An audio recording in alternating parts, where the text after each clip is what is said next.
comment on the sensational game that you had tonight in spite of the loss? You were brilliant. Y'all know me. It's nice to play well, shoot well. It's what I expect to do every night. No matter what the stat sheet looks like after the game, it's just frustrating when you can't get over the hump and figure out a way to get a win, especially with where we've been all season on the road. So, our job is to just keep playing, keep competing at a high level and trying to figure it out. And, whatever I got to do in the process individually is what I expect to do. So, just going to keep doing that. Steph, yesterday, both at practice and then today before the game, Ty Lue praised your finishing ability and said that it's something you don't get enough credit for. How important do you think your finishing has been to the successful career that you've had, and do you think it's an area of your game that doesn't get enough credit? I don't care about the credit. It's more me understanding how to leverage the shooting ability and the attention that you get on that, out in the perimeter to use counters and get in the paint and be able to finish all different type of ways, dealing with contact, whether calls go your way or not, still got to find a way to score. So it's just finding a balance of doing both, because I know I can shoot the ball well from anywhere out there, and teams are going to try to take it away, so you got to have counters and be efficient at it. Helps I got stronger to be able to take that contact and again be extremely efficient inside of the three-point line too. Steph, you mentioned the frustration that comes when you score 50 and you guys lose. Are you able to identify, in particular, what needs to change for you guys to get over the hump?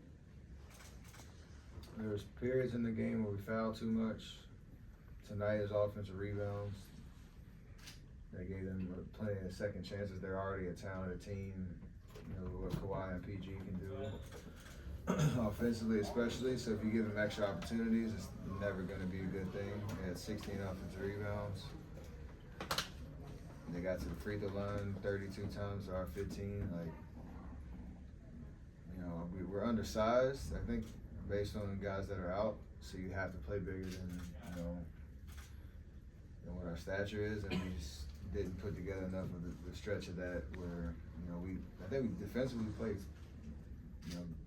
good enough, as crazy as it sounds. It's just when you foul and they get easy free throws or easy points at the free throw line, and then you give offense rebounds and kick out threes and stuff like that, it's tough on the road no matter how well you play on the other end. Some of those issues have been talking about them all season long. So it's 69, 70 games in, why haven't they been able to be fixed?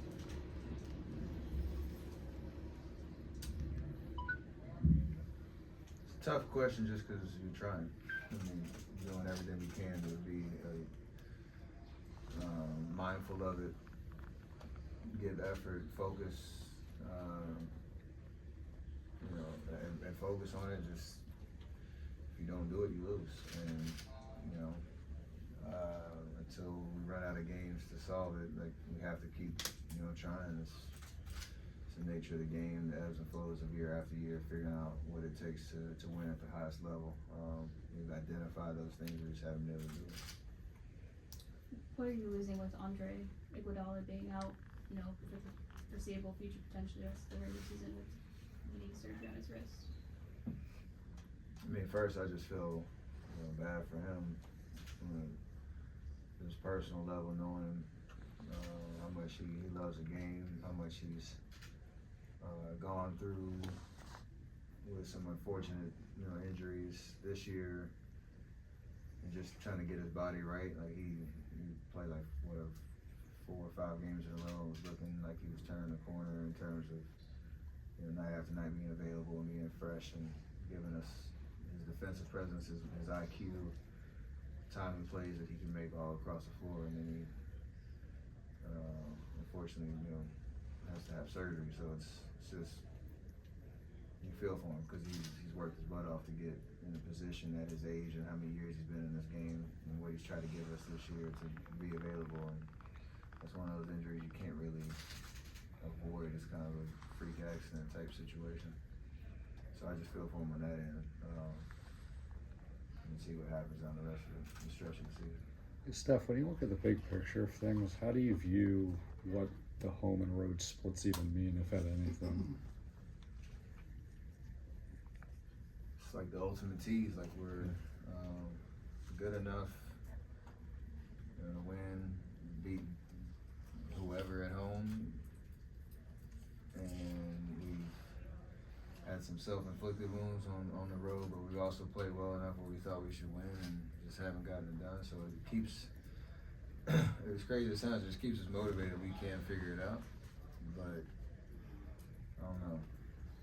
It's a tease and it's frustrating because, you know, you're always trying to build momentum and put together a string of wins and performances that give you confidence that come playoff time you can beat anybody no matter who the matchup is, and you know we just haven't done it. Is there still a sense of that confidence heading into playoffs? I mean, 4 championships in 8 years, even though you guys haven't been able to figure it out, like, has that come together in the locker room, or will it come playoff time, do you think? I mean, I still have it. So you guys have been playing this game in this highest level for a couple years, and what is the correct mindset the team should have to go through this and go into the playoff? I mean, we get to reset every night. I mean, we're still in the good playoff. I mean, we're still in the playoffs. We're still in the chase with all this, you know, bunched up it is. But just try to win the next game. That's all you can do. Like, nature of the NBA, you got to turn the page quickly and somehow find a collective mindset that we can win in Atlanta, and then we do it all over again after that. But that's all we're worried about is the next 48 minutes. Steph, what have you All right, made last of, one. Go ahead. What have you made of Kawhi first year back from ACL? Just in general, because I always looked at the court when you guys played against him. 38 and 5, 36 really tough minutes. So speaks for itself. I can ask about Russ's fit. What do you see in the Russ's fit with the Clippers? I think he's starting to figure out his role, if that makes sense, in a way that he can impact their team, no matter how good the teams are defending him. It's one of those you kind of have to think creatively because they have a very interesting group of guys that on both ends of the floor can play the game a lot of different ways. And one thing about Russ, we all know, no matter what people say about him or what how he's playing, he competes.